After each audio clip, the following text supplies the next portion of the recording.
Big 12 today on Big 12 Radio. We are presented by Modelo, along with James Westling. I'm Ari Temkin. Great to have you with us today and every day here on your home for the Big 12. Football season is starting for the Big 12 on Saturday with TCU and North Carolina in Week 0. Colorado and Georgia Tech kick things off for the Big 12 Week 1 on Thursday night. Volleyball has started. Soccer has started. Let's talk about soccer now with Kendra Sheehan, covers Big 12 Olympic sports as a digital contributor. Kendra, how are you? I'm good. How are you guys? Bright and early. I was listening to the show earlier. You guys are killing it, and it's great to join the show today. Yeah, appreciate that very much. All right, let's start with soccer. Soccer's already started. There's been some upsets for the Big 12 already to celebrate. Give us kind of a lay of the land so far. This is set up to be another extremely exciting year for Big 12 soccer. I mean, you look at last year, what the Big 12 was able to do in terms of teams getting into the NCAA tournament. Parity was the biggest thing from last year that I looked at. I mean, the number 8 seed in the conference tournament, BYU, ends up winning the whole thing. TCU, of course, is the queen of the conference. They're the team that everyone is trying to knock off. But 8 teams from the Big 12 made the NCAA tournament. That tied the Big 12 conference record for most teams selected since 2003. So a lot of star power is also coming back on these teams, which is really exciting. You have a lot of longtime head coaches in the league, a couple newcomers that are bringing a lot of new looks and dynamics to their offense, which is exciting. But I mean, 4 teams made the NCAA tournament round of 16 last year. So it's really exciting when you look at this year, those star players that are choosing to come back and return. It's set up to be another fantastic year. Well, and kind of like Big 12 football, the last 2 years, outside of what Texas Tech did last season, like there's been a lot of competitive balance. An 8 seed, BYU won the conference tournament last year. Kansas as a 6 seed won it the year before. It kind of, to me, in my mind, is a parallel between like what happened in the Big 12 in football in 2024 with Arizona State, a team that was 3-9 the year before. They win the Big 12 championship. So how big of a surprise was that you have a 6 or an 8 seed, or is the Big 12 with that competitive balance that's almost kind of par for the course? You know, I almost think it is par for the course when you look at the last 2 years, just because it's so competitive. And when you reach the tournament, you know, anything can happen. And these teams are set up with so many players that they can make a run. Their teams are deep with rosters filled with talent where the starters come off. That next level that comes on the field, the talent doesn't dip off. And so I think it's really exciting when you have an 8 seed and then the year before a 6 seed win, because that means that teams can go into this tournament and know, hey, we have a chance at the NCAA tournament.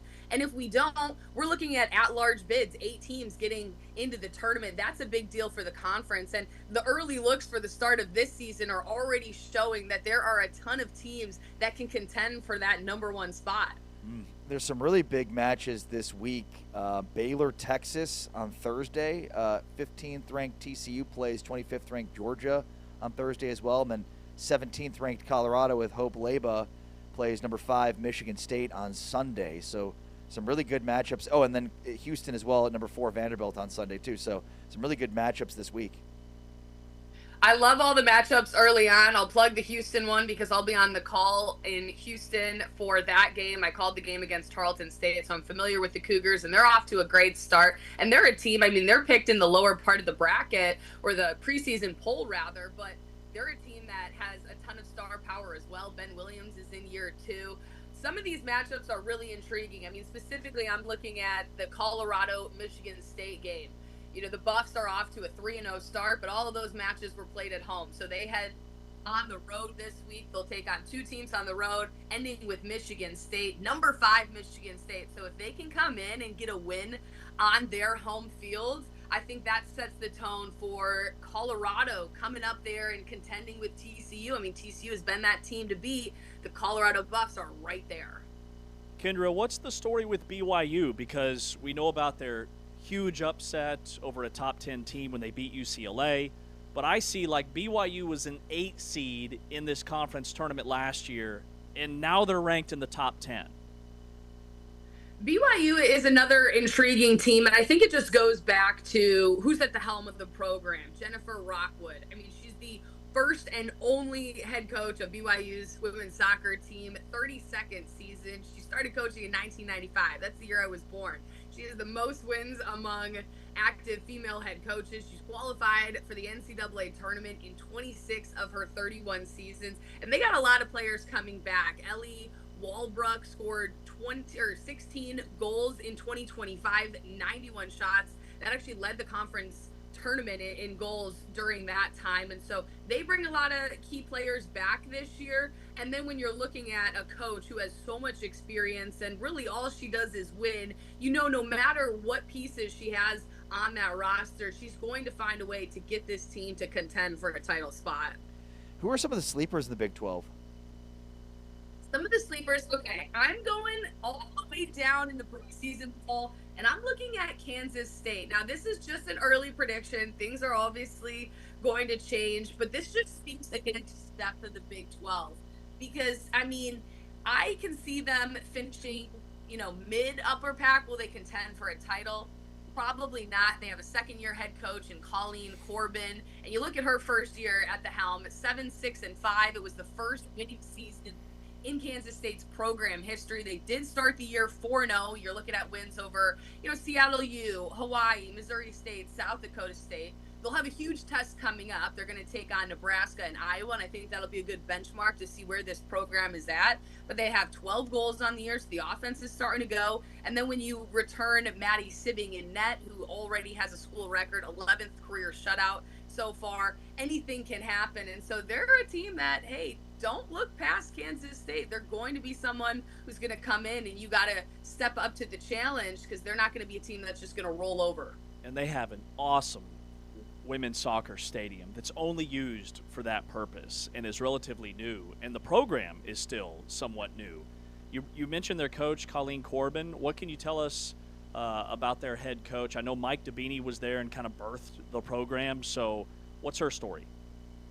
Yeah, she comes in with, a lot of experience, and one of the things that I love about her is she's a high energy player, and she's one that high energy coach who wants to get the most out of her players. She's going to be the one who's going to push the pace on offense, and she's not going to be afraid to do different things. She's very creative in that aspect, and I love that, especially when you look at this league. You have a lot of longtime head coaches, a couple coaches who have been there for 20-plus years, some who have started the program. West Virginia, their coach has been there all 30 years of their program's history. And so you have someone like Colleen Corbin who comes in, she's a fresh face, and she just brings a different level of creativity that you haven't seen. Defense, it's non-negotiables. There's a way that they're going to defend, and we've seen that, especially with the number of shutouts that team has put together over the course of just the 2 years that she's been there. But I like the edge. I like that new idea that she brings to soccer, and I think that's what's allowing them to have so much success this year. They're very challenging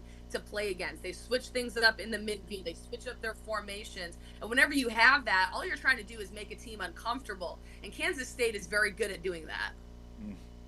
Great stuff. Can't wait to keep catching up with you throughout the season to get updated on what's going on in women's soccer across the Big 12. Kendra Sheehan from Big 12 Olympic Sport digital contributor. Thank you so much, Kendra. And where can people find your content from a digital contribution standpoint? Absolutely. I'll be creating content for the Big 12, so you can follow their socials. And then, of course, my own socials, Kendra Sheehan _ or Kendra _ Sheehan on Instagram. You follow me on TikTok as well, and I'll be posting stuff on my Facebook page as well. So all throughout the season, there should be good content coming up. I'm excited. Awesome. So are we. Great stuff. Kendra Sheehan, Big 12 Olympic Sports digital contributor, joining us here on Big 12 Radio with James Westling. I'm Ari Tepkin. It's Big 12 Today, presented by Modelo. Heard on Tuned In and watched on Big 12 Studios. On the way next, a little Valid or Void. We do a deep dive into TCU football as they start the season on Saturday in Dublin. Plus, Thomas Castellanos. Will he start for Texas Tech at some point this season? It's all coming up on Valid or Void with James Amari. It's Big 12 Today, presented by Modelo. Heard on Tune In and watched on Big 12 Studios.